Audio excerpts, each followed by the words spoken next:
kasih semuanya. Semoga pembelajaran hari ini penuh makna dan penuh berkualitas untuk kita semua. Ya. Amin. Siapa yang tidak hadir pada hari ini? Sama Dian. Dian, ada beritanya? Ada, keterangannya sakit. Oke. Tapi nanti kita ada e-learning juga nak ya. Coba dicek semua ujiannya dan yang lain jangan lupa e-learningnya juga diisi. Ya. Baiklah, pada hari ini kita akan meneruskan perkuliahan kita di evaluasi pendidikan, yaitu tentang sistem penilaian. Ya. Sistem penilaian hasil belajar. Pembelajaran kita, perkuliahan kita hari ini bertujuan sesudah berkuliah, setelah mendapatkan materi, mahasiswa semuanya mengetahui bahwa sistem penilaian itu ada bermacam-macam. Ada penilaian normatif, ada penilaian patokan. Itu tujuan pertama. Tujuan kedua, mahasiswa mampu mengaplikasikannya kapan sistem PAN itu dilakukan dan kapan sistem PAP itu dilakukan. Ya. Nah, berkenaan dengan penilaian, kira-kira apa yang dimaksud dengan penilaian? Siapa yang bisa? Saya Bu. Ya, silakan. Penilaian adalah proses yang digunakan untuk mengukur, menilai dan mengevaluasi kemampuan dari peserta didik. Oke, terima kasih. Ya, kita berikan aplaus. Jadi menilai itu mengukur. Yang diukur kalau guru, karena anak-anak semua adalah calon guru, mengukur hasil proses belajar. Itu definisinya. Ya. Berarti tujuannya juga, coba tujuannya untuk apa dong? Alhamdulillah.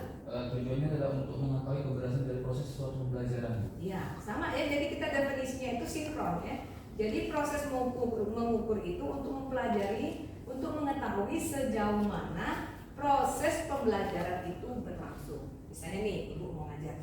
Kira-kira ibu ngajar ini anak-anak ngerti nggak ya? Mahasiswa mengerti nggak? Dari mana ibu bisa tahu misalnya Azlan tidak mengerti? Dari mana ibu mengetahui misalnya Septi tidak mengerti? Atau Iqbal sudah sangat mengerti? Itulah gunanya evaluasi dan penilaian. Oke. Mari kita mulai pembelajaran kita pada hari ini. Melanjutkan, ingat tadi tujuan dan judul pembelajaran kita adalah tentang sistem penilaian hasil belajar. Ya, sistem penilaian hasil belajar. Jadi sebagai seorang guru kita harus memilih sistem mana yang kita pilih, tidak harus menilai itu sembarangan. Ya. Jadi ada aturan mainnya masing-masing. Oke, sistem penilaian hasil belajar tadi udah dijawab ya oleh Anggi. Penilaian itu apa sih? Untuk mengukur. Ya. Mengukur apa? Mengukur suatu proses. Ya. Nah, sistem penilaian itu dibagi menjadi dua cara. Ada berapa? Dua. Yang pertama yaitu penilaian acuan norma. Orang menyebutnya PAN. Ya. Acuan norma, normatif. Ya. Kedua, penilaian acuan patokan, dipatok. Ya. Kalau dipatok itu bisa berubah-ubah nggak? Tidak bisa. Kalau normatif bisa dirubah nggak? Bisa berdasarkan norma, gitu ya. Kita lihat apa sih Bu bedanya? Nah itu ya. Oke. Penilaian acuan norma. Norma kriteria dijadikan derajat prestasi seorang peserta didik dibandingkan dengan rata-rata kelas. Ingat. Jadi prestasi ibu, misalnya prestasi Okta. Berapa sih prestasi Okta ini? Misalnya ulangan dengan ibu nilainya 60. Nilai 60 itu bagus nggak untuk sekarang? Tidak terlalu memuaskan. Ngapain jauh-jauh kuliah ke UIN mau mengejar nilai 60. Tetapi ini kalau nilai rata-ratanya misalnya si Iqbal dapat 40, Azlan dapat 20, Fitri dapat 35, Sela dapat misalnya 55, 60 jadi keren nggak? Keren. Ya, tadinya mau nggak mau kami dengan nilai 60 kecil. Tapi kalau dibandingkan rata-rata kelasnya semuanya kecil, rata-ratanya masih 50 sekian, 60 masih berjaya dia, gitu ya. Nah jadi prestasi seorang peserta didik dibandingkan dengan nilai rata-rata kelasnya akan diperoleh 3 kategori ini.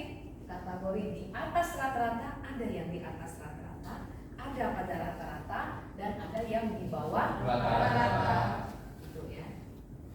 Nah, artinya prestasi yang dicapai peserta didik ditentukan oleh prestasi kelompoknya.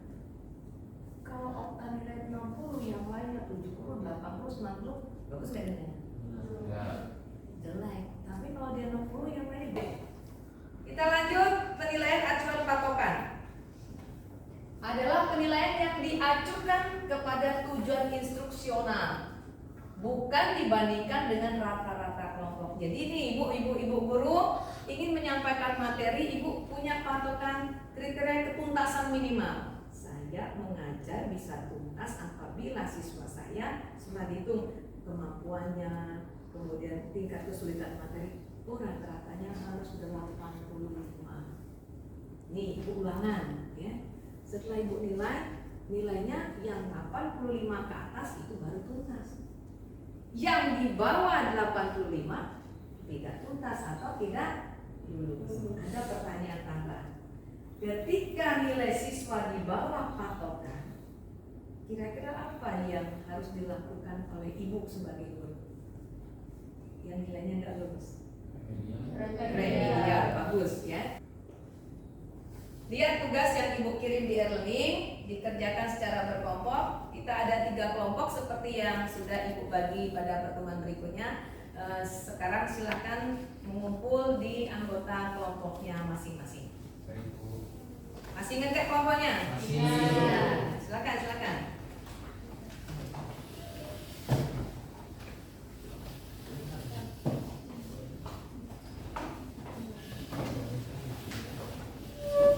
Oke, duduknya tunjukkan untuk kita bisa berdiskusi ya. Oke. Nah, silakan dikerjakan. Gunakan HP gadgetnya masing-masing untuk melihat soal di e-learningnya yang ibu sampaikan.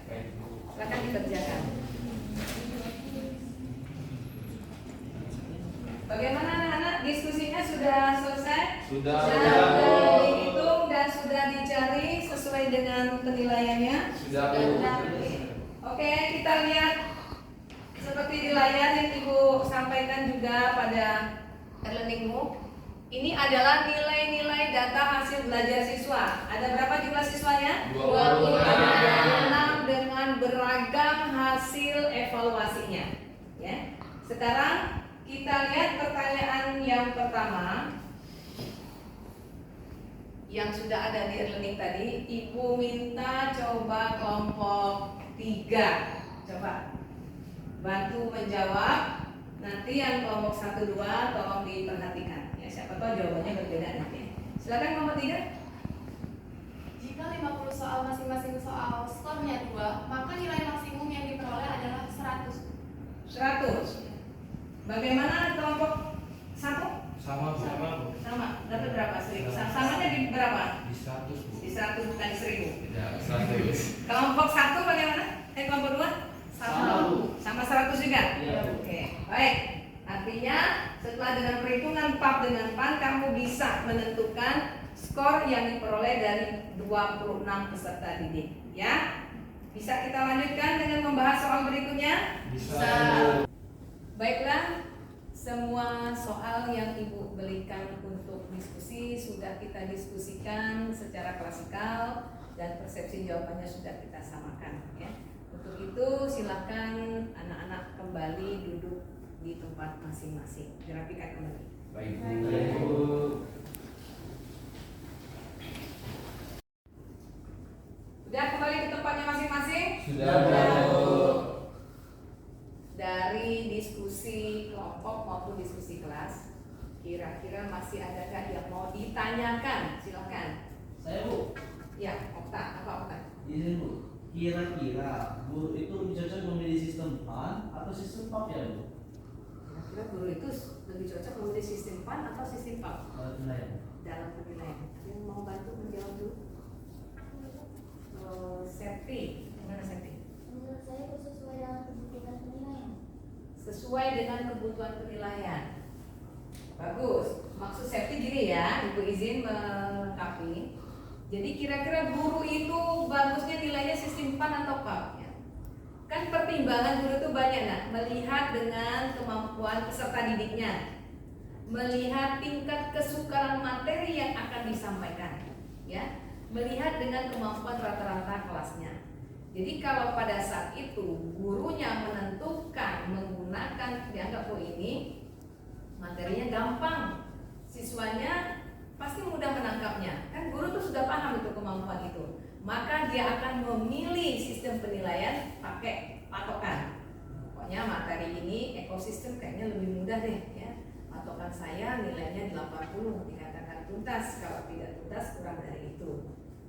Atau sebaliknya, ini mau menyampaikan tentang sintesa protein misalnya gitu ya. Waduh, ini materinya juga sudah sulit. Apakah siswa saya mampu atau tidak? Berarti tergantung pembelajaran yang saya berikan. Apakah nanti nilainya baik atau tidak, remedi atau tidak? Berarti nanti tergantung dari bagaimana proses itu berlangsung. Ya. Maka guru itu mengambil sistem penilaian yang saya gunakan ini adalah penilaian acuan norma, gitu ya. Jadi banyak pertimbangan yang harus dilakukan oleh guru dalam menentukan. Jadi dalam satu tahun itu tidak akan mungkin dia memilih satu sistem penilaian. Ya. Maksud safety mungkin situasional itu ada materi-materi tertentu yang dengan menggunakan PAP atau dengan menggunakan PAP. Paham, Okta? Ngerti? Yang lain bisa dimengerti? Ngerti.